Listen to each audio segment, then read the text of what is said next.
I fear people aren't going to learn a damn thing from this Diddy situation. Like, all the conversations I'm having sound so ass backwards. Like, you can blame the system. Right. We can say the feds overcharged him. We can say he was railroaded. We can say it was a shakedown. Crazy. Shakedown. That's what they're saying. I mean, this is the language that doing they're the using. railroading. This is the language that they're using. They're saying railroaded. They're saying it was a shakedown. But at what point are we going to have conversations about how he gave this system something to shake?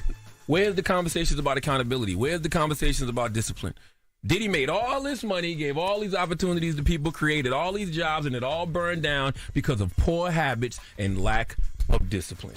Drug use, violence towards women, and sleeping with prostitutes. You can't move like that when you are a black man in the position of power that Diddy was in. And I hate when people say things like, well, white men get to do this all the time. Well, guess what? We not white. Okay, we are black, and we can't and shouldn't want to move like corrupt white men do, but nobody wants to have that conversation about accountability and discipline. And the enablers as well.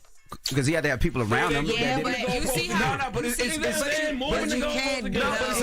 He can't do it all by himself. It's a little bit of everything. And you see how that played out. The not all of them, but most people got on the stand and got immunity. The only person that they answer for something is Diddy. So I don't even think that the matters. only person you are in control of is you. When you are in that position of power, when you are a billionaire that's creating all these opportunities and creating all these jobs, you have to move better. We can blame enablers, you can blame the system and everything else, but you have to move better. I agree. When are those conversations going to happen? They should be. Y'all not tired of seeing, black men be put in these positions because of their own poor habits and discipline? The system is already coming at us every day, making up stuff. Why are we giving them anything? I agree. Yeah. Especially when you see his kids sitting in court and just have to, like, the fact that he could have been facing up to life. I used to think about that every day. Like, these kids are sitting here, and that's their dad at the end of the day. That's right. But the judge tried to have that conversation, though. When the judge said... Their dad knew he had kids. Exactly. Their dad knew he had people that depend on him.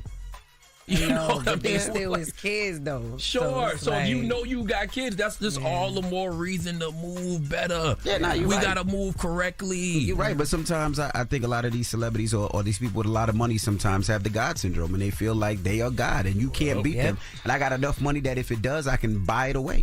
And they realize that they can't. Well, the judge is trying to humble and tame that big, because that's why he denied that bond. He said, no, these are all the things you did even after you knew that we were going to be sitting right here together. You're going to stay where you at until we figure out the sentencing.